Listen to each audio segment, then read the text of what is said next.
जय महाराष्ट्र विद्यार्थी मित्रांनो, बरेच दिवस झाले आपली सर्वांची भेट नाही. जवळपास 200-250 विद्यार्थ्यांना रोज शिकवावं लागते. कंबाईन BCचे एक्झामिनेशन होती, त्या कारणाने तुमच्याकडे लक्ष देऊ शकलो नाही. थोडीशी खंत मनात आहे. परंतु पुढची जे 4 जून एक्झामिनेशन राज्यसेवेची आहे, त्या दृष्टिकोनातून आज हे अत्यंत महत्त्वाचं लेक्चर आपण घेत आहोत. लेक्चरचं आजच्या महत्त्वाच्या टॉपिकचं नाव आहे LPG पॉलिसी, म्हणजे उकाजा धोरण. LPG म्हणजे लिक्विफाईड पेट्रोलियम गॅस होत नाही, ते पहिल्यांदा मनातून काढून टाकायचं. LPG धोरण म्हणजे काय होते, तर उखाजा धोरण. उखाजा धोरण म्हणजे उदारीकरण, खाजगीकरण आणि जागतिकीकरण, ज्याला आपण इंग्लिशमध्ये लिबरलायझेशन, प्रायव्हेटायझेशन आणि ग्लोबलायझेशन म्हणतो. यावर आपण आज डिस्कशन करणार आहोत. तुम्ही जर जिवंत असाल तर नक्कीच तुम्हाला 100% सर्वचे सर्व आजचे कन्फ्युजन कवर होऊन जातील, क्लिअर होऊन जातील. आणि मुर्दे असाल तर मग तर काही प्रश्नच नाही आहे.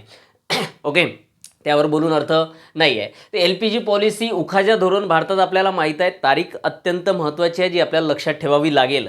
23 जुलै 1991ला भारतात उखाजा धोरण स्वीकारलं आहे. आपण LPG पॉलिसी आपण इम्प्लिमेंट केली आपल्या भारतामध्ये. पद्धतशीर लक्षात ठेवायचं, काय काय सांगतो तारखांसहित सर्व समजून घेण्याचे प्रयत्न करायचे. सर्वप्रथम या तीनच्या तीनही जे काही आपल्याकडे डेफिनेशन आहे हे आपल्यासाठी समजून घेणं अत्यंत गरजेचं आहे. विद्यार्थ्यांना उदारीकरण, खाजगीकरण यामध्ये मोठ्या प्रमाणात प्रॉब्लेम येतात. जवळपास मागच्या महिनाभरापासून आपल्या यूट्यूबवर एकही लेक्चर नाही. तेवढ्या कालावधीमध्ये बऱ्याच विद्यार्थ्यांचे महाराष्ट्रभरातून किंवा महाराष्ट्राच्या बाहेरून मेसेजेस आले, कॉल आले. त्यासाठी आजचं हे अत्यंत महत्त्वाचं लेक्चर आहे. तर पहिल्यांदा आपण हे तीनचे तीनही जे काही डेफिनेशन आहेत, हे जे काही शब्द आहेत, याचे अर्थ पहिल्यांदा आपल्यासाठी समजून घेणं अत्यंत गरजेचं आहे. कारण अर्थशास्त्र हा विषय कुठल्याही एक्झामिनेशनला आपण सामोरे जात असू तर तो कन्सेप्शियल अत्यंत महत्त्वाचा आहे. डिस्क्रिप्टिव्ह आपल्याला सर्वची सर्व त्या शब्दातली कन्सेप्ट समजणं अत्यंत गरजेचं असते. त्यासाठी सर्वप्रथम आपण या तीनही कन्सेप्ट सर्वप्रथम समजून घेण्याचे प्रयत्न करू. आता उदारीकरण, पहिली कन्सेप्ट आहे उदारीकरण. नेमकं उदारीकरण म्हणजे काय? उधारीकरण नाही, उधार करून ठेवणे अंगावर, त्याला म्हणत नाहीत. उदारीकरण ही कन्सेप्ट थोडीशी याच्यापेक्षा ब्रॉड संकल्पना आहे. उदारीकरण म्हणजे लिबरलायझेशन. जशा पद्धतीने इंग्लिशमध्ये याला लिबरल म्हणतात. लिबरल म्हणजे फ्रीडम म्हणू शकतो आपण एका अर्थाने. तर उदारीकरण म्हणजे काय? तर उदारीकरण म्हणजे अर्थव्यवस्थेतील जी बंधनं आहेत ती बंधनं कमी करणे किंवा अर्थव्यवस्था मुक्त करून टाकणे, बंधनं मुक्त करणे. फॉर एक्झाम्पल एक छोटंसं उदाहरण समजून घेण्याचे प्रयत्न करा की आपण 19 जुलै 1969ला इंदिरा गांधी प्रधानमंत्री असताना 14 बँकांचं राष्ट्रीयकरण केलं. काय अट होती त्या राष्ट्रीयकरणाची? तर ज्या ज्या बँकांचं भागभांडवल हे 50 कोटीपेक्षा जास्त आहे त्या बँकांचं आपण राष्ट्रीयकरण केलं. त्यानंतर मग एप्रिलमध्ये परत 1980मध्ये आपण 6 बँकांचं राष्ट्रीयकरण केलं. राष्ट्रीयकरण ही संकल्पना थोडीशी समजून घेण्यासारखी बाब आहे की राष्ट्रीयकरण केलं म्हणजे आपण सरकारी मालकीचे करून टाकले सर्व. त्याचं कारण महत्त्वाचं एक होतं की खाजगी एखादी संस्था असेल, खाजगी बँक असेल, तर ते गरीब लोकांपर्यंत, ग्रामीण भागापर्यंत पोहोचू शकणार नाही. आणि ग्रामीण भागांना एक पहिली महत्त्वाची गोष्ट बचतीची सवय लागणार नाही आणि दुसरी महत्त्वाची गोष्ट त्यांना कर्ज मिळणार नाही. या कारणास्तव बँकांचं राष्ट्रीयकरण अत्यंत गरजेचं होतं. आता ते राष्ट्रीयकरण करणे म्हणजे काय? तर सरकारच्या मालकीचं करणे. म्हणजे त्यानंतर जवळपास 1969 नंतरचं जे भारताचं धोरण होतं, जवळपास स्वातंत्र्यापासूनच, परंतु 1969 नंतर आणखी महत्त्वपूर्ण या एका क्षेत्रात, बँकिंग क्षेत्रामध्ये, की येथून पुढे मग खाजगी बँकांना परवानगी देण्यात आली नाही. परवानगी म्हणजे खाजगी क्षेत्रात तुम्हाला बँक ओपन करण्याची कुठल्याच प्रकारची परमिशन नव्हती. ही एक महत्त्वाची बाब. यामुळे काय झालं? तर यामुळे ग्रामीण भागातील लोकांना कर्ज मिळायला लागलं, सर्वात महत्त्वाची बाब. परंतु त्याचे काही दुष्परिणामसुद्धा झाले. दुष्परिणाम कुठले? तर जे सरकारी लोक असतात, एक सामान्य गोष्ट आहे सर्वात महत्त्वाची, की आपण म्हणतो आपल्या महाराष्ट्रात बऱ्याच ठिकाणी म्हणतो की सरकारी नोकरी लागणे म्हणजे सरकारचं जावई होणे. म्हणजे एक आयुष्यभराची जवळपास 58, 60, 65 वर्षाचा होईपर्यंत एक सिक्युरिटी भेटून जाते, एक सिक्युअर लाईफ होऊन जाते की महिन्याचा पगार भेटणारच आहे. एवढं मोठं कोविड येऊन गेलं, वर्क फ्रॉम होम हे ऑफिसेसचे लोकांनी वर्क फ्रॉम होम केलं, त्यांनासुद्धा पेमेंट मिळालं. म्हणजे एक वेगळ्या प्रकारची सिक्युरिटी भेटते. काम करा नाही करा, दप्तर दिरंगाई मोठ्या प्रमाणात तिथे माजायला लागते. बरोबर समजून घेण्याचे प्रयत्न करा. आता आपण त्याच्यानंतर काय केलं? तर 1991 नंतर आपण उदारीकरण धोरण स्वीकारलं. म्हणजेच काय? तर उदारी धोरण म्हणजे अर्थव्यवस्थेतले बंधनं आपण दूर केले. जे बंधनं आपण बँकिंग क्षेत्रावर लावले होते की तुम्ही खाजगी क्षेत्रात बँक स्थापन करू शकणार नाही, ते बंधनं आता आपण काढून टाकले. तर काही नियम व अटीसहित लोकांना आता खाजगी बँका स्थापन करण्याची परवानगी दिली. म्हणजेच काय? तर बंधनं काढून टाकणे. उदारीकरण म्हणजे बंधनं काढून टाकणे, की खाजगी क्षेत्राला एखाद्या परवानगी देणे. आता ज्यावेळेस आपण स्वातंत्र्यानंतरचा कालखंड विचारात घेतो, त्यावेळेस शिक्षण क्षेत्र असेल, त्यावेळेस एखादं औद्योगिक क्षेत्र, ते सर्वचे सर्व सरकारी मालकीचे असायचे. असायचे. खाजगी लोकांना त्याच्यात उद्योग स्थापन करण्याची परवानगीच नसायची. आता मी आज जवळपास विदुषी इन्स्टिट्यूट चालवितो. त्या विदुषी इन्स्टिट्यूटमध्ये जवळपास 200-250 विद्यार्थी शिकतात. जवळपास 200-250 विद्यार्थी शिकतात आणि हे जेव्हा घडलं तेव्हा त्यांना क्वालिटी एज्युकेशन भेटू शकलं. तत्पूर्वी जे काही सरकारी संस्था होते, यापूर्वीसुद्धा काही कास्टसाठी किंवा कास्टनुसार वेगवेगळ्या प्रकारच्या संस्था स्पर्धा परीक्षा सरकारद्वारे चालवितात. म्हणजे सरकारद्वारे त्यांना स्पर्धा परीक्षेचं शिक्षण दिलं जाते. परंतु खऱ्या अर्थाने तिथे क्वालिटी एज्युकेशन दिलं जात होतं काय? तर मुळातच नाही. आताही आपण काही सरकारी शाळा पाहिल्या तर बंद होण्याच्या कगारवर आहे. का बरं? कारण आईवडिलांची किंवा मग पॅरेंट्स लोकांची मानसिकता काय झाली आहे, तर इथे क्वालिटी एज्युकेशन मिळणार नाही. आणि खरंही आहे, बऱ्याच ठिकाणी तुम्ही आता जिल्हा परिषदच्या, पंचायत समितींच्या शाळामध्ये, नगर परिषदांच्या शाळामध्ये जर जात असाल, व्हिजिट करत असाल, तर नक्कीच तुम्हाला या सगळ्या गोष्टी आढळून येतील की शिक्षक बसला कुकडे, विद्यार्थी करतायत काय, या सगळ्या गोष्टी आहेत. त्या कारणाने आपण काय केलं, भारत सरकारने काय केलं, नंतर मग खाजगी क्षेत्राला परवानगी दिली. त्यांच्या संस्था आपल्याला नाही विकल्या. आपल्याला जर त्यांच्या संस्था त्यांनी विकल्या असत्या तर मग त्यांनी डिसइन्व्हेस्टमेंट अशा प्रकारची एक सिच्युएशन निर्माण केली असती, ज्याला आपण निर्गुंतवणूक म्हणतो आपल्या अर्थशास्त्रीय भाषेमध्ये. तर निर्गुंतवणूक केली नाही. काय केलं, त्यांच्या संस्था तर काम करतीलच, त्यांना कंटिन्यू ठेवलं, परंतु खाजगी लोकांना सुद्धा परवानगी दिली की तुम्ही सुद्धा अशा प्रकारचं एज्युकेशन द्या, कोचिंग क्लासेस चालवा, जेणेकरून लोकांना क्वालिटी एज्युकेशन मिळेल, कुठल्याही क्षेत्रात क्वालिटी मिळेल. तर त्यांनी काय केलं, बंधने मुक्त केली. माझ्यासारख्याला क्लासेस चालू करायला परमिशन देणे म्हणजे बंधनं मुक्त करणे. त्यांच्या संस्था खाजगी नाही केल्या, त्यांच्या संस्था विकल्या नाही. ही पहिली महत्त्वाची गोष्ट. तर उदारीकरण म्हणजे काय? तर उदारीकरण म्हणजे बंधनं मुक्त करणे. ओके, आय होप समजलं असेल सर्वांना. सेकंड कन्सेप्ट आहे आपल्याकडे खाजगीकरण. आता खाजगीकरण म्हणजे काय? तर खाजगीकरण सरळ सरळ एक डेफिनेशन आहे.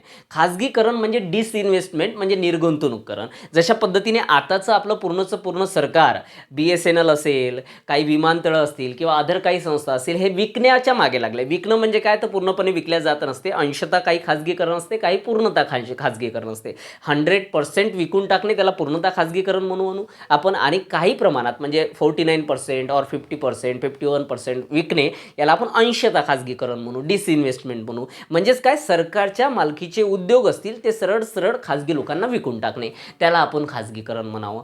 पद्धतशीर समजून घेण्याचे प्रयत्न करा.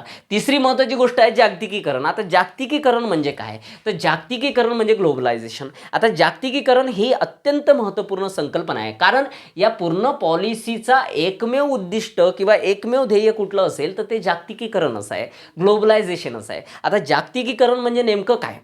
तर जागतिकीकरण म्हणजे एकदम सोपी भाषेत लक्षात ठेवा, पुस्तकी भाषांचा उपयोग करू नका, कारण आपली कन्सेप्ट क्लिअर होणं महत्त्वाचं आहे. आपण कन्सेप्ट क्लिअर नंतरच पेपरला किंवा प्रश्नांना फेस करू शकतो, त्यांना टॅकल करू शकतो. म्हणून कन्सेप्ट आरामाने क्लिअर करून घेण्याचे प्रयत्न करायचे. आणि आय होप की हे लेक्चर झाल्यानंतर सर्वांचे एकदम 100%, 101% सर्व कन्सेप्ट क्लिअर होऊन जातील. जागतिकीकरण, ग्लोबलायझेशन म्हणजे काय? तर आयात निर्यातीवरील निर्बंध कमी करून टाकणे. जशा पद्धतीने इथे पाहिलं आपण की भारताच्या क्षेत्रामध्ये खाजगी क्षेत्राला मुक्त करणे किंवा खाजगी क्षेत्र मुक्त करणे, त्याच्यावरचे बंधन कमी करून टाकणे. तशाच पद्धतीने जागतिकीकरण म्हणजे काय? तर जो जागतिक व्यापार आपला चालतो, ज्याला आपण आयात निर्यात म्हणतो, एक्सपोर्ट इम्पोर्ट म्हणतो, याच्यावर जी बंधनं 1951-52 पासून भारतात लागू होती, 1950 पर्यंत, की कोणीही येऊन कुठलाही देश भारतात आयात निर्यात करत नव्हता किंवा कुठलाही देश भारताकडून आयात करत नव्हता. का? कारण आपण आयात निर्यातीवर तशा प्रकारे बंधनं लावले होते, काही नियम आपण त्यांच्यावर थोपलेले होते. मग जागतिकीकरण करून काय केलं आपण? तर आपण आयात निर्यातीवरचे बंधनं मुक्त करून टाकले. म्हणजेच काय? तर याचा अंतिम उद्दिष्ट काय असते? तर या जगाला आपली बाजारपेठ बनविणे, म्हणजे जेणेकरून कोणीही भारतात माल पाठवू शकेल त्यांचा निर्माण झालेला, आणि आपल्या भारतातून कुठेही माल जाऊ शकेल. यामुळे काय झालं? तर यामुळे भारताचा परकीय चलनसाठा वाढू शकतो. दुसरी महत्त्वाची गोष्ट काय? तर आपले सलोख्याचे अदर कंट्रीजसोबत संबंध निर्माण होऊ शकतात. हा त्याचा सर्वात महत्त्वाचा फायदा आहे. तर ग्लोबलायझेशन म्हणजे काय? तर आयाती निर्यातीवरचे जे निर्बंध आहेत सरकारने लावलेले ते कमी करणे. आता हे जी पॉलिसी आहे, हे आपण 23 जुलै 1991ला, मी परत तेच तारीख रिपीट करतोय कारण ही तारीख अत्यंत महत्त्वाची आहे. 23 जुलै 1991ला आपण हे सर्वचं सर्व स्वीकारलेलं आहे. तत्पूर्वी आपल्या भारतात जो आहे तो समाजवादी अर्थव्यवस्था होती, जी रशियाची आहे. आणि त्यावेळी जवळपास स्वातंत्र्यानंतर आपल्यावर मोठ्या प्रमाणात रशियाचाच प्रभाव होता, अमेरिकेचा कमी होता. कारण जगात 2 प्रकारच्या अर्थव्यवस्था काम करतात. एक कॅपिटलिझम अर्थव्यवस्था असते आणि एक सोशलिझम अर्थव्यवस्था असते, म्हणजे समाजवादी अर्थव्यवस्था आहे. आणि एक जे आहे आपल्याकडे जे भांडवलशाही अर्थव्यवस्था आहे. तर आपलं जे काही पगडं होतं ते समाजवादीकडे झुकणारं होतं जास्तीत जास्त प्रमाणात. आपण जरी मिश्र अर्थव्यवस्था स्वीकारलेली असेल तरी समाजवादीकडे मोठ्या प्रमाणात झुकणार होतं. पण 1991 नंतर आपण ते धोरण वेगळे बदलवले.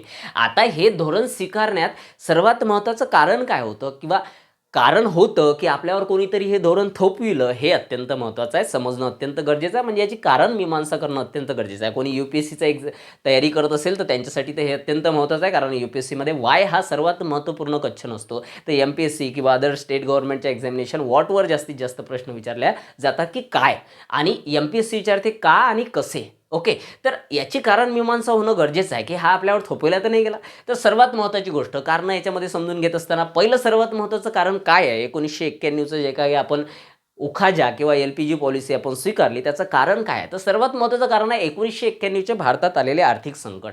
याला पुस्तकी भाषेत किंवा जेव्हा आपण रेप्युटेडेड पुस्तकं उपयोगात आणतो त्याच्यामध्ये याला आर्थिक अरिष्ट म्हटलं आहे. अरिष्ट हा शब्द अत्यंत महत्त्वपूर्ण आहे, अर्थशास्त्रीय शब्द आहे. तर याला आर्थिक अरिष्ट म्हटलं आहे. 1991चं आर्थिक अरिष्ट, यालाच मायक्रो इकॉनॉमिकल क्रायसिससुद्धा म्हणतात. मायक्रो म्हटल्यापेक्षा मॅक्रो, MACRO, मॅक्रो. आता काय आहे, अर्थव्यवस्था किंवा अर्थशास्त्राच्या 3 शाखा आहेत महत्त्वाच्या. एक मॅक्रो, एक मायक्रो आणि एक असते मेसो. तुम्ही आजपर्यंत वाचला नसेल पण मी सांगतो, काळजी करू नका. आपल्या लेक्चरमधून जेवढ्याही नवीन नवीन गोष्टी तुम्हाला घेता येत असतील त्या सर्व घ्यायच्या, तशा तर सर्वच गोष्टी महत्त्वाच्या असतात. ठीक आहे. सो मॅक्रो, मायक्रो आणि मेसोमध्ये काय फरक आहे नेमकं समजून घ्या. तर मायक्रो, MICRO, मायक्रो म्हणजे काय, तर सूक्ष्म अर्थशास्त्र. ज्या अर्थशास्त्रामध्ये स्थानिक पातळीवरील लोकांच्या मागणीचा, किमतींचा किंवा मग पुरवठ्याचा अभ्यास केला जातो, जो सामान्यतः आपण 10वी-12वीपर्यंत महाराष्ट्र बोर्डमध्ये मोठ्या प्रमाणात केला जातो. त्या घटनांचा किंवा त्या आर्थिक घडामोडीचा अभ्यास ज्या अर्थशास्त्रात केला जाते त्याला मायक्रो इकॉनॉमिक म्हणतात. म्हणजे स्थानिक पातळीवरील आर्थिक घडामोडीचा अभ्यास करणारं शास्त्र असते मायक्रो इकॉनॉमिक. दुसरी महत्त्वाचे आहे मॅक्रो इकॉनॉमिक, MACRO. मॅक्रो म्हणजे काय, तर देश पातळीवर देश किंवा सरकार ज्या ज्या आर्थिक घडामोडी घडून आणते त्या सगळ्या आर्थिक घडामोडी, फॉर एक्झाम्पल आपण म्हणू त्याच्यामध्ये मॉनिटरी पॉलिसी असेल, फॉर एक्झाम्पल आपण त्याच्यामध्ये म्हणू की अर्थसंकल्प असेल, बजेट असेल किंवा योजना असतील वेगवेगळ्या, त्या सगळ्या गोष्टींचा अभ्यास ज्या अर्थशास्त्रात केला जातो त्याला मॅक्रो म्हटलं जाईल. आणि हे जे संकट आहे याला मॅक्रो इकॉनॉमिकल क्रायसिस म्हणतात. का, मी पुढे एक्सप्लेन करतोच. यालाच BOP क्रायसिस सुद्धा म्हणतात. BOP आपण याच्या अगोदर शिकलोय. BOP म्हणजे होते बॅलन्स ऑफ पेमेंट, म्हणजे व्यवहार तोल भारताचा व्यवहार तोल म्हणजे काय. BOP म्हणजे काय, ते एक पुस्तक आहे, हिशोबाचं भारत सरकारचं पुस्तक आहे की भारत सरकारने आयात किती केली आणि निर्यात किती केली, हे सर्वात महत्त्वाची बाब आहे. तर याच्यात ते लिहिलं जाते आयात किती झाली, निर्यात किती झाली, तूट आहे की शिल्की आहे, नेहमी तुटच असते. ठीक आहे, लक्षात घ्यायचं. तर हे सर्वात महत्त्वाचं कारण होतं. आता पुढे जाण्याच्या अगोदर आपल्याला हे समजलं पाहिजे की भारतात हे जे 1991चं आर्थिक अरिष्ट आलंय, संकट आलंय, याचं कारण नेमकं काय होतं ते समजण्यासारखी बाब आहे. तर सर्वात महत्त्वाची बाब की भारतात 1991चं आर्थिक संकट का आलं, तर त्याचं कारण सर्वात महत्त्वाचं होतं की भारताचा परकीय चलन साठा कमी झाला. आता परकीय चलन साठा का कमी झाला ही सर्वात महत्त्वाची बाब आहे. आपण जेव्हा 1990च्या दशकामध्ये विचार करतो किंवा 80 ते 90च्या दशकामध्ये विचार करतो तेव्हा आपल्या एक गोष्ट लक्षात येईल की भारताची सर्वात जास्त निर्यात ही रशियाबरोबर होती. रशिया, नोट डाऊन करायचं, रशियाबरोबर जवळपास 16.1% आपली निर्यात व्हायची. परंतु दुर्दैव असं की 1990मध्ये रशियाचं विघटन झालं, पतन झालं, त्यालाच म्हणतो आपण पतन, विघटन. हे जे माझ्या तोडून शब्द तुम्ही ऐकताय हे शब्द अत्यंत महत्त्वाचे. पतन झालं. पतन म्हणजे काय, तर रशियाचे जवळपास 15 तुकडे झाले. 15 कंट्रीज, छोटे भाग वेगळे होऊन त्यांनी स्वतःचे राष्ट्र स्थापन केले. या कारणामुळे काय झालं, तर रशियाचे आपल्याकडून होणारी जी निर्यात होती ती निर्यात पूर्णपणे ठप्प झाली. त्या कारणाने रशियाकडून येणारा परकीय चलन जे होतं, डॉलर जे होता, तो आपल्याकडे पूर्णपणे बंद झाला आणि आपल्याला परकीय चलनसाठीची अत्यंत गरज होती. पहिली महत्त्वाची बाब तर रशियाचं विघटन होणे, त्यामुळे परकीय चलनसाठा आपला पूर्णपणे कमी झाला. किती परकीय चलनसाठा कमी झाला, तर आपल्याकडे फक्त बोटावर मोजण्यासारखा $0.8 बिलियन एवढा परकीय साठा आला होता. एवढ्या परकीय साठ्यात फक्त एक आठवडा आपण म्हणू कच्चं खनिज तेल बोलवू शकू एवढंच होतं. आणि हे खूप दुर्दैवाची बाब होती भारतासाठी, हे समजून घेण्याचे प्रयत्न करा. ठीक आहे, लक्षात ठेवा परकीय चलन साठा. दुसरी महत्त्वाची गोष्ट काय झाली, तर मिनी ऑइल शॉक, म्हणजे भारतात किंवा जगभरात तेलाचा धक्का बसला. आता तेलाचा धक्का म्हणजे काय, तर तेलाच्या किमती वाढणे. तेल म्हणजे खायचं तेल नाही, भाजी करतो आपण ते नाही, तर तेल म्हणजे काय, तर खनिज तेल जे आपण विहिरींमधून काढतो, जमिनीमधून काढतो ते तेल. त्या तेलाच्या किमती वाढल्या. म्हणजे जवळपास किती वाढल्या, तर जवळपास आपण जर विचार केला तर तेलाची प्रति बॅरल किंमत बॅरल म्हणजे 159 लिटर म्हणजे एक बॅरल होते. तर प्रति बॅरल किंमत त्यावेळेस होती $17, जी वाढून लगेच एकदम 36% $36 पोहोचली होती. म्हणजे जवळपास दुपटीने किमती वाढल्या होत्या.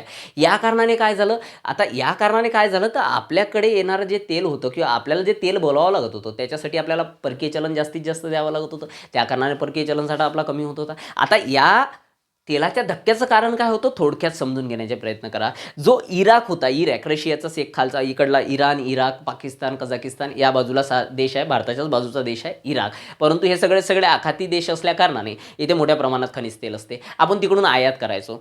Kuwait, Iraq. तर काय झालं, इराकचा जो काही प्रशासक होता, आपण त्याला हुकुमशाह म्हटलं तरी चालेल, सद्दाम हुसेन नाव होतं. या सद्दाम हुसेनने कुवेतवर आक्रमण केलं आणि कुवेतवर युद्ध थोपलं. त्या कारणाने कुवेतकडून येणारं जे काही आपल्याला परकीय जे काही आपल्याकडे तेल होतं त्याचं प्रमाण कमी झालं. त्या कारणाने किमती वाढल्या. सर्वात महत्त्वाची गोष्ट म्हणजे युद्ध परिस्थिती असल्या कारणाने किती किमती वाढल्या तुम्हाला सांगितलं मी. $17वरून डायरेक्ट $36 प्रति बॅरल एवढ्या किमती वाढल्या. हे महत्त्वाची बाब होती. आता याचा पुढचा परिणाम काय झाला ते समजून घेण्यासारखी बाब आहे की इराक आणि कुवेत युद्ध झालं. ऑगस्ट 1990मध्ये हे युद्ध झालं. त्या कारणाने पूर्णपणे परिस्थिती हातातून निघून गेलेली होती. भारताचं एकदम वाईट परिस्थिती कोणती असेल तर ते 1991चं जे आपल्याकडे आर्थिक संकट आलं होतं ते सर्वात महत्त्वाचं. ठीक आहे, त्याचे हे सर्वात महत्त्वपूर्ण कारण आहेत. बरोबर समजून घ्या. म्हणजे एवढी वाईट सिच्युएशन भारतावर आली होती की भारताकडे फक्त $0.8 बिलियन एवढं फक्त परकीय चलनसाठा आला होता. भारतावर जवळपास, हे आकडे अत्यंत महत्त्वाचे आहे, भारतावर जवळपास 53.3% ऑलमोस्ट 53.3% एवढं कर्ज झालं होतं भारत सरकारवर, जे आपल्या GDPच्या त्यावेळच्या GDPच्या जवळपास 3.3% होतं. GDPच्या 3.3% एवढं कर्ज झालं होतं. त्यापैकी 50% कर्ज आपण भारतातल्या अंतर्गत कर्ज घेतलं होतं आणि बाकी कर्ज IMF किंवा अदर कंट्रीजकडून घेतलं होतं.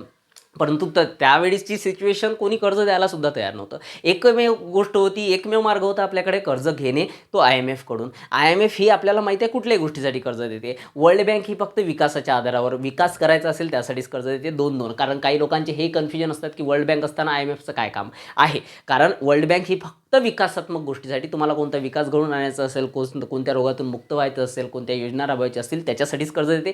IMF प्रत्येक गोष्टीसाठी कर्ज देते. तर IMFमध्ये सर्वात महत्त्वपूर्ण मताधिकार असतो. तर सर्वात जास्त IMFमध्ये आताही आणि त्यावेळेस सुद्धा अमेरिकेला मताधिकार होता. आता जवळपास आपण जर विचार केलं तर 16.16% 16.5% जवळपास मताधिकार, म्हणजे 55 जवळपास असं आपण म्हणू. मताधिकार किती होता बुवा, तर त्यांना मताधिकार जवळपास होता 16.46%. जवळपास 16.46% मताधिकार होता एकट्या अमेरिकेला IMF पैकी. आणि भारताला काय समथिंग 2.2% एवढा मताधिकार होता. त्या कारणाने आपल्याला सर्वात महत्त्वाची बाब, अमेरिकेकडून जर कर्ज हवं असेल तर आपल्याला, जर IMF कडून कर्ज हवं असेल आपल्याला, तर आपल्याला अमेरिकेचे पाय चाटावे लागणार होते. ठीक आहे, सर्वात महत्त्वाची बाब. आता अमेरिका तयारच असते. अमेरिका तोंड उघडून बसलेला आहे. अमेरिका म्हणते आव, कधी खातो मी कधी नाही, अशा प्रकारची सिच्युएशन असते. अमेरिकेनं म्हटलं ठीक आहे, मी IMF कडे तशा प्रकारची रिक्वेस्ट करतो. कारण काय, कारण तुम्हाला IMF कडून जर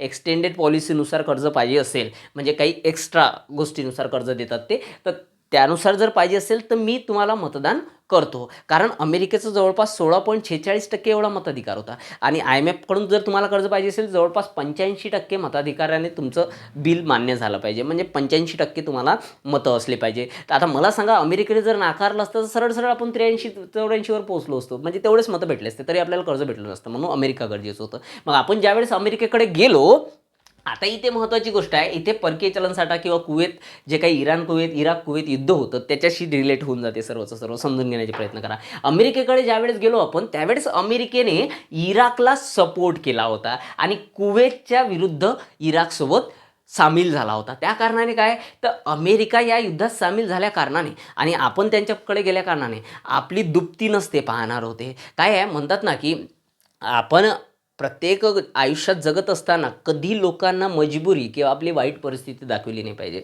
ज्यावेळेस आपण आपली वाईट परिस्थिती दाखवितो, ज्यावेळेस आपण मजबुरी दाखवितो, तेव्हा या जगातले लोक, समाजातले लोक आपले लचके तोडायला तयार असतात. 100% ही गोष्ट 100% प्रत्येकाने अनुभवलेली असेल, माझंच नाही तर प्रत्येकाने अनुभवलेली असेल. मग अमेरिकेकडे ज्यावेळेस आपण गेलो तर अमेरिकेने सुद्धा हेच केलं.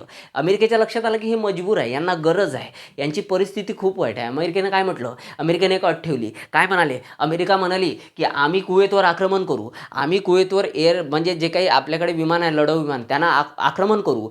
तर काहीच करू नका, तुम्ही काही करू नका, तुमच्याकडून मदत नको, तुमच्याकडून सैन्य नको, काहीच नको. फक्त काय करा, तुमचं जे मुंबई बेट आहे ते मुंबई बेट आमचे जे लढाऊ विमान आहेत त्या लढाऊ विमानाला रिफ्यूल करण्यासाठी द्या.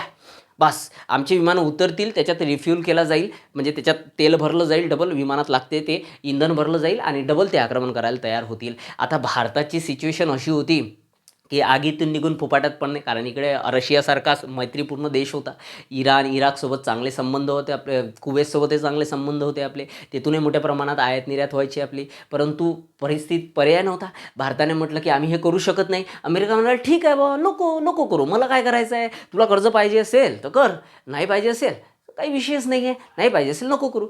ना म्हणजे नकार असताना सुद्धा किंवा इच्छा नसताना सुद्धा भारताला अमेरिकेची अट मान्य करावी लागली, कारण भारताला कर्जाची गरज होती. समजून घेण्याचे प्रयत्न करा, तर ही भारताची मजबुरी होती जिचा फायदा अमेरिकेने उचलला होता, त्यावेळी लक्षात घ्यावं लागेल. मग अमेरिकेनं हे मान्य केल्यावर भारताने मग आपलं मुंबई बेट त्यांना दिलं रिफ्यूल करण्यासाठी, आणि मान्य केल्यावर IMFने आपल्याला कर्ज देण्यासाठी मान्यता दिली. लक्षात घ्या, खूपच वाईट परिस्थिती होती त्यावेळची, खूप वाईट परिस्थिती भारताची. म्हणजे भारताकडे असलेलं जवळपास 67 टन सोनं, जवळपास 67 टन 67 टन सोनं जे होतं, गोल्ड जे होतं आपल्याकडे, आपण गहाण ठेवलं होतं. ज्याच्यापैकी 20 टन सोनं हे SBIकडे होतं, जे धाडी विडीतून मिळालेलं होतं.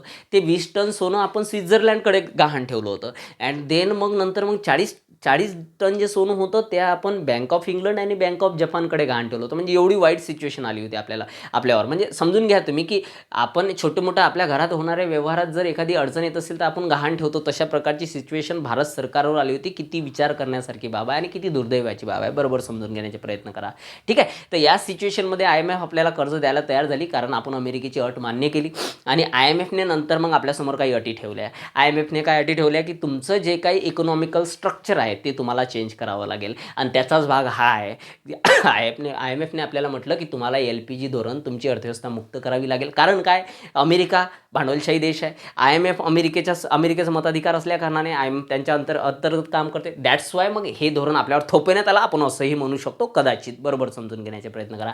त्यातल्या त्यात आपल्याला माहीत आहे की आपल्या अधोगतीवर किंवा आपल्या अधोगतीच्या मागे परकीय लोकांपेक्षा आपल्या भंडोल लोकांचा, आपल्या नालायक लोकांचा मोठा परिणाम झालेला आहे. आपण अधोगतीकडे वळलो असेल तर खऱ्या अर्थाने आपल्याच लोकांना. आपण कोणताही इतिहास लक्षात घ्या, म्हणजे जवळपास 20,000 इंग्रज आले, त्यांनी जवळपास 200 वर्ष आपल्यावर राज्य केलं. तत्पूर्वी मुस्लिम आले, मुघल आले, त्यांनी राज्य केलं. भारताची एवढी सर्व लोकसंख्या असून कारण आपली एकी नव्हती, कारण आपल्याच भारतातले आपलेच बंधुभाऊ ज्याला मनाची लायकी नाही आहे ते त्यांना सपोर्ट करणारे होते. आणि हेच यावेळेससुद्धा हेच सर्व गोष्टी घडल्या असतील कदाचित. तर तो इतिहास समजून घेणं महत्त्वाचं आहे. तो इतिहास मी तुम्हाला सांगण्याचा प्रयत्न करतो की कशा पद्धतीने LPG धोरण आपल्यावर थोपविलं. पुढची महत्त्वाची गोष्ट काय होती की एवढं सगळं होत असताना भामटेले, भारतातील राजकीय जे भामटे होते त्यांना तरी भारताची काळजी नव्हती, त्यांना त्यांच्या पदाचं पडलं होतं. म्हणजे इथे मी एक सर्वात महत्त्वाची गोष्ट करून ठेवली की राजकीय अस्थिरता होती भारतात या कालखंडात. म्हणजे आपण जर विचारात घेतलं तर 1990, 1990 आणि 91 या 3 वर्षाच्या कालखंडात गडे हो, समजून घ्या, भारतात केंद्रात 4 सरकार बदलले गडे हो.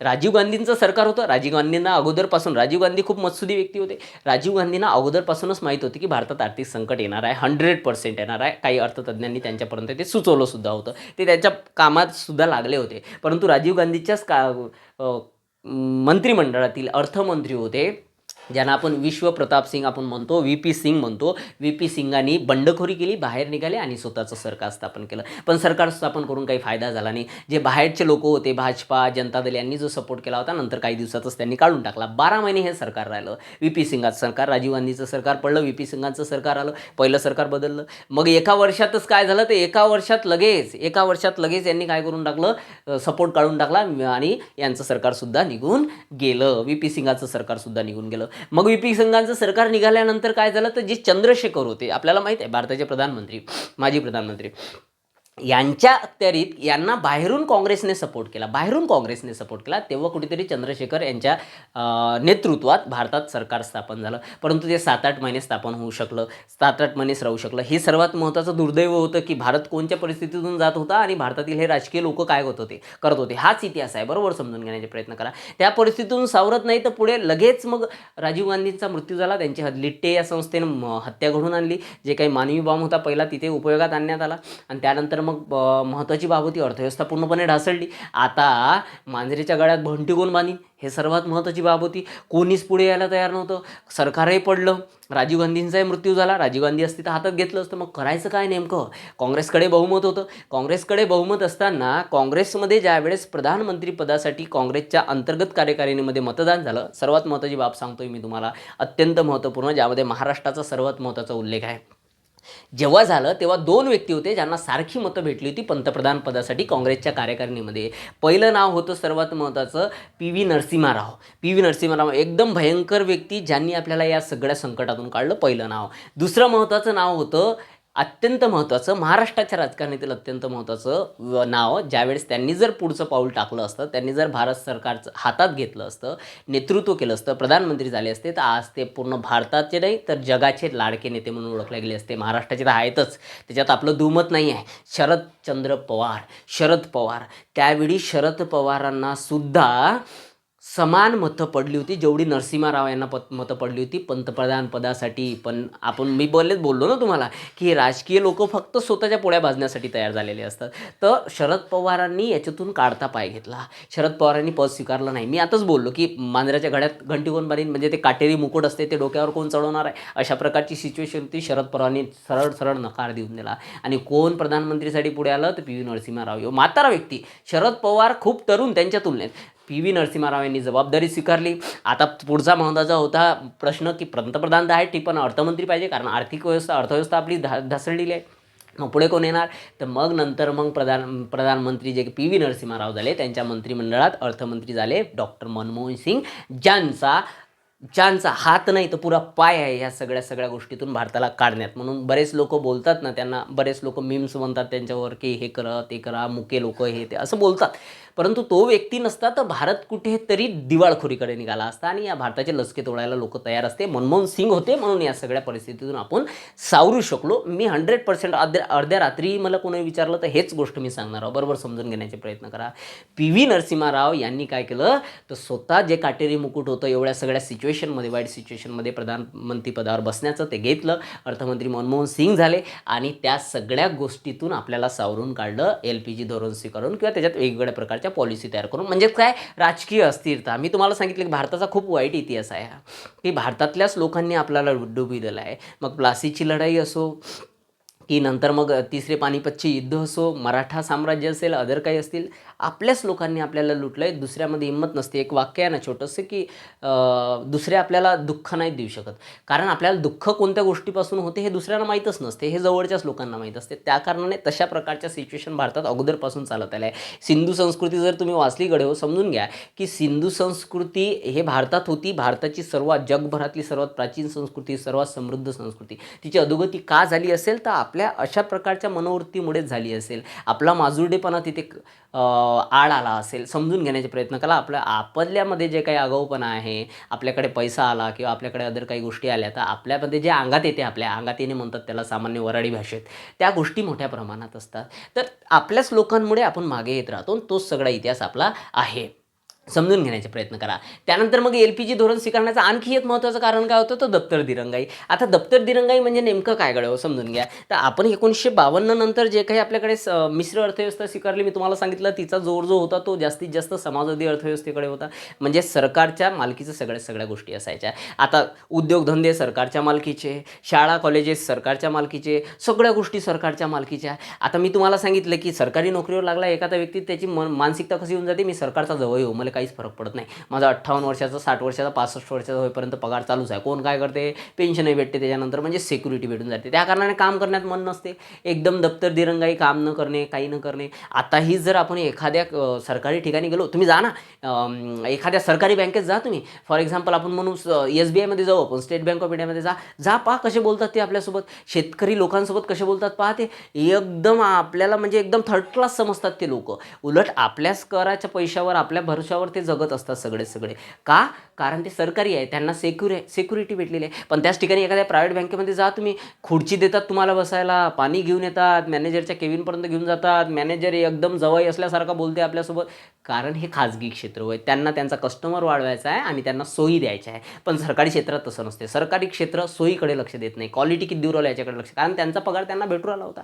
म्हणून दप्तर दिरंगाई भारतात त्याच्यानंतर मोठ्या प्रमाणात वाढली होती. म्हणून खाजगीकरण होणं गरजेचं होतं. खाजगीकरण जेव्हापासून झालं तेव्हापासून प्रत्येक क्षेत्रात आपल्याला क्वालिटी भेटायला लागली. कारण खाजगी लोक काय विचार करतात, खाजगी लोक हा विचार करतात की लोकांना क्वालिटी दिली तर लोक आणखी अट्रॅक्ट होतील. पण सार्वजनिकचं काही घेणं देणं नाही, येशीने जाशीन जाय, आम्हाला काय करावं लागते, आमचा पगार आम्हाला भेटूच राहा. पण खाजगीचं तसं नसते, टार्गेट वाईज चालते सगळं खाजगी. एखादी कंपनी असेल, कंपनीत आपण काम करत असतो, त्यांना टार्गेट दिलं असते, एवढं तुम्हाला कंप्लीट करावं लागते, एवढे कस्टमर आलेच पाहिजे. मग कस्टमर केव्हा येतील, जेव्हा तुम्ही क्वालिटी देसाल तेव्हा. म्हणून खाजगीकरणाचा हाही एक सर्वात महत्त्वपूर्ण फायदा आहे की खाजगीकरण करून आपल्याला काय मिळू शकते, या सगळ्या गोष्टी मिळू शकतात. जसं मी तुम्हाला क्वालिटी एज्युकेशन देऊ शकतो, केव्हा मला सरकारने परमिशन दिली, माझ्यावरचे बंधनं मुक्त केले, तेव्हाच मी देऊ शकतो. हा खाजगीकरणाचा, उदारीकरणाचा सर्वात महत्त्वाचा परिणाम आहे. समजून घेण्याचे प्रयत्न करा, अत्यंत महत्त्वपूर्ण गोष्ट आहे. मग आपण 23 जुलै 1991 आपण नवीन आर्थिक धोरण स्वीकारलं, ज्याला आपण LPG policy, liberalisation, privatisation, globalisation म्हणजेच उकाजा धोरण म्हणतो, स्वीकारले. आणि 24 जुलै 1991 आपण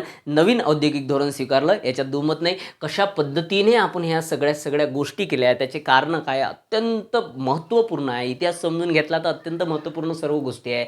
आय होप हे सगळं समजलं असेल तुम्हाला. आता शेवटची एक कन्सेप्ट समजून घेण्याचे प्रयत्न करा, जी आपल्याला पेपरमध्ये मोठ्या प्रमाणात UPSC, MPSC किंवा डिपार्टमेंटल कंबाईन CEB असतील त्या सगळ्या एक्झामिनेशनसाठी अत्यंत महत्त्वाचं आहे की हे धोरण स्वीकारण्याचा सर्वात महत्त्वपूर्ण ध्येय काय आहे. तर सर्वात महत्त्वपूर्ण ध्येय आहे जागतिकीकरण म्हणजे काय, तर ग्लोबलायझेशन, म्हणजे या जगाला आपली बाजारपेठ बनवणे. हे सगळ्यात महत्त्वपूर्ण ध्येय आहे. समजण्याचे प्रयत्न करा. ध्येय अंतिम या पॉलिसीचं एकच आहे, जागतिकीकरण करणे, जगाला आपल्या जवळ घेणे. ठीक आहे. दुसरी महत्त्वाची गोष्ट की हे ध्येय प्राप्त करताना आपल्यासाठी मार्ग कोणता आहे, हे ध्येय प्राप्त करण्यासाठी तर मार्ग म्हणून ओळखला जातो खाजगीकरण. ध्येय समजलं जाते ग्लोबलायझेशन आणि मार्ग समजला जातो खाजगीकरण. आणि त्या मार्गाची दिशा कुठे असली पाहिजे, दिशा महत्त्वाची आहे. आपण काळकामयुगाचे गणित ज्यावेळेस शिकतो त्यावेळेस आपल्याला माहीत आहे, किंवा मग आपण रेल्वेचे गणित शिकतो, किंवा मग या दिशेला गेला, त्या दिशेला गेला, हे सगळं शिकतो. ते सर्वात महत्त्वाची गोष्ट आहे. तर या सर्व धोरणाचं ध्येय आहे आपल्याकडे ग्लोबलायझेशन. याचा मार्ग जो आहे तो काय, खाजगीकरण म्हणून ओळखला जाते. आणि त्याची दिशा काय असावी, तर त्याची दिशा आहे उदारीकरण. हे कन्सेप्ट अत्यंत महत्त्वाची आहे. आय होप हे पूर्ण कन्सेप्ट तुमच्या कव्हर झाली असेल सद्दाम हुसेनपासून. आणखी एक महत्त्वाची बाब, ज्यावेळेस रशियाचे 15 तुकडे झाले, 15 देश झाले, त्यावेळेस त्यांचे राष्ट्राध्यक्ष कोण होते, हे बऱ्याच परीक्षेला विचारलेला हा प्रश्न आहे. तर त्यांचं नाव आहे मिखाईल गोर्बाचेव. अत्यंत महत्त्वपूर्ण आहे. आय होप तुम्हाला हे सगळं समजलं असेल. काही प्रॉब्लेम असतील तर मला कमेंटमध्ये नक्कीच कळवा. आजचं लेक्चर कसं वाटलं हे नक्कीच कळवा. ठीक आहे. आपल्या यूट्यूब चॅनलवर, विदुषी अकॅडमीच्या Pankaj sir human development centre या यूट्यूब चॅनलवर आपला सर्वांसाठी नेहमीच अशा प्रकारचे व्हिडिओ येत राहतात. बरेच दिवस, एका महिन्यापासून ते व्हिडिओ नव्हतेच, परंतु आता कंटिन्यू व्हिडिओ येत राहतील. म्हणून योग्य वाटत असेल तर नक्कीच आपल्या चॅनलला सबस्क्राईब करा, फेसबुक पेजला फॉलो करा आणि बेल आयकॉनला टच करा. म्हणजे काय, नवीन व्हिडिओ आले तर तुम्हाला त्याचं नोटिफिकेशन नक्कीच मिळणार आहे. आणि काही प्रॉब्लेम असले तर मला कमेंटमध्ये नक्कीच कळवत चला. पुढचं लेक्चर कोणचं घ्यावं, कोणती विद्यार्थ्यांना प्रॉब्लेम येते ते सुद्धा मला कळवत जा, म्हणजे जेणेकरून मी त्याच्यावर लेक्चर घेण्याचे प्रयत्न करणार. कोणताही विषय असो, आपले जे काही शिक्षक लोक आहेत ते सुद्धा, माझी जी टीम आहे विदुषी अकॅडमीची, ते सगळी त्यासंबंधी तुम्हाला नेहमी सपोर्ट करत राहणार आहे. त्यासंबंधी सर्व जे काही तुम्हाला मार्गदर्शन करता येईल ते सगळं करणार आहे. ठीक आहे. पुन्हा एकदा नवीन अशा एखाद्या विषयासह, परीक्षाभिमुख विषयासह तुम्हाला नक्कीच भेटू. हा विषय आजचा कसा वाटला मला कमेंटमध्ये नक्की कळवा. जय हिंद.